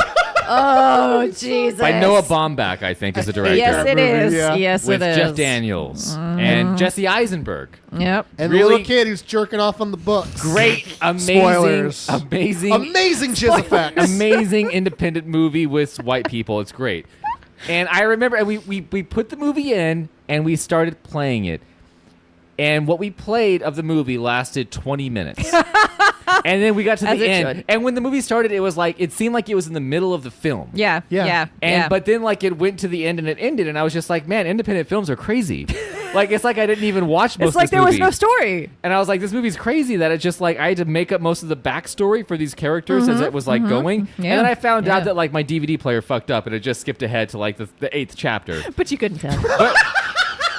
But like in the moment, I was just like, man, like this director's so smart. Like, how edgy is this How shit? edgy is this indie movie where it didn't even like make a real full movie that explained my things? mind and then you watch the well, that's the thing. Like, Kojima's notorious for his trailers. We're playing the trailer right now, Oh, just yeah, so we like. are. See, Here's the thing: Kojima has a problem with knowing when to like put in. I love comedy. the thumbs up on the baby, by the Right? way. But Well- so like it's Kojima's trailers are notorious for having nothing to do with the game. Yeah. Nothing to do with the game. Not even like giving you an idea of what the game's going to be like. Yeah, and so with this one, it's like the trailer for Death Stranding, it gave you some sense that it was like the vision of Metal Gear Solid 5 is clearly present in the trailer for Death Stranding, because you're one guy, you're out in the middle of an open area, there's adversity everywhere, and you got to find ways to solve it. But then there's all this other weird shit. Have you watched the other trailers? For Death Stranding? Yeah. No. Okay, so this trailer is actually the most boring of all the trailers. You're kidding me, because the most shit happened in it. Okay, Yeah, exactly. this trailer He is just the walked. most boring because, one, it actually shows gameplay. This is assumedly gameplay right here. Yeah, and the gameplay is we're you watching walking. the part. If you guys are watching along with us, we're watching him walk through the field. Okay, He's His just little walking. robot That friend. doesn't describe any part of the trailer. He's walking throughout the entire thing. It's all he does. So this game, the new trailer, now I've watched all the Death Stranding trailers, and I have read the Reddit. With stories and theories about what boy. Death Stranding is about. this And if must you be read incredible. the Reddit, Kojima's a genius. I'm sure he is. I'm He sure is of it. brilliant because he thinks on a level that we are not even on. He's playing four-dimensional chess. Now, based on the trailer, this looks like a fucking Skyrim simulator where you're Yes. just climbing up a mountain. Yes. Yeah. This Yes. game looks boring as shit because Yes. this actual new trailer for Death Stranding has some CGI and FMV elements to it, but it actually, for the first time, actually shows gameplay. Uh-huh. The gameplay they decide to show is just literally you walking in like just an environment. No enemies, nothing happening. The enemies are invisible. well, here's yes, what I they are, Jeff, literally. So they're everywhere. Yes. Okay. And also, that's a good way to get around spoiling the enemies. Here's Yes. what I've read, because I did read Oh, I can't wait to hear the information fan about theories. this game. So what I understand this game is to be about, and this is just based on people on the internet making assumptions. Is it a post-apocalyptic setting where the Earth has been invaded by aliens or mutants or both? It is yes, it is that. So what there is Wow. is Breaking new ground, Hideo. Hideo Senpai, teach me. the idea behind this game that people have, because Kojima has released no information about what the have actual to. game is actually about. Metal Gear, you kind of know what you're getting. This game is just his first new foray. So from what they are gathering from this game and from the previous trailers is that in this weird and in future, whatever the fuck it is, there's aliens or some weird thing that you can't see. And what you are, as Norman Reedus, is you are a transporter. Clearly. You take goods or otherwise from point A to point B because the environment Clearly. is toxic. There Clearly. is a rain that falls called timefall. They call it Oh. timefall when it rains because if the Wow. rain touches you, it accelerates time. Right. Right. So Sure therefore, it does. So therefore, buildings I'm and like sure he'll explain that. man-made structures cannot stand up to the timefall rain because they just start like falling apart. Okay, great. But there are also invisible monsters, as we are looking at in the trailer now, Who with have hands. Hand monsters. hand monsters that like put their palms on the ground, and also make plants grow. also Yeah. make plants grow for some reason. And you, Norman Reedus, are maybe potentially the only person who can see them. She has amazing skin for the post-apocalypse. I will say this about Flawless. Death Stranding is that the actual face models for the characters look great. Yeah, but then I've played Beyond Human, and I'm like, whatever. Yeah. It's like Death Stranding is. At some level, you're like, this is so weird. But like, I remember when Metal Gear Solid 5 was in all that development hell turmoil, and it Yeah. was like, wow, they shoved Kojima out because he was costing too. Why don't you just let Kojima do whatever he wants? And it's like, This is why. oh, that's why. Because he's a fucking lunatic. The same Kojima is a thing guy who really with wants George to make Lucas. movies but can't. It's No, just no. I think he genuinely wants to make games, but I also think he genuinely has forgotten what games are, because there's like there's a level of like naivete in the trailer for Death Stranding that just came out of like, why would you show anybody this? He is the new. Okay, I got it. He's the new Peter Molyneux. Who's that? Oh, the guy who made Fable, Peter Molyneux who's again a lunatic. he's a lunatic and he's a visionary. Sure. That He can is coincide often. He's the head of a studio who had lofty goals for the games that he wanted to make. Yeah. Not understanding that the technology to do the things he would tell the press he could do Oh boy. was not available. Oh dear. Yeah. Therefore, he would speak about these games he wanted to make. Yeah. And they'd be these grand adventures with things that you'd be sure. like, holy fuck. Sure. He talked about this game called Fable, which came out. This game Yeah. called Fable, he was just like, you're going to be a guy or a girl, and you'll be able to, like, go and, like, do things in the world, and Yeah. you'll, like, naturally, like, get stronger or Yeah. faster. You could plant a seed for a tree, and then, like, 50 years, you could be your progeny. You could be your son. You'll control them, and you'll see the tree grow up and be a real tree. In reality, it's just a hack and slash. Yeah, that's all it is. But like, Oh, this is my favorite part. and then you see like the Death Stranding trailer when he plugs the thing into the baby cage. Yeah. He's carrying a baby around. Did you? So it's like a power. Did Right? you know that Guillermo del Toro was in previous trailers for Death Stranding? Yes, That does Did not you know surprise that me. Mads Mikkelsen is He's in the bad previous- guy. Yeah.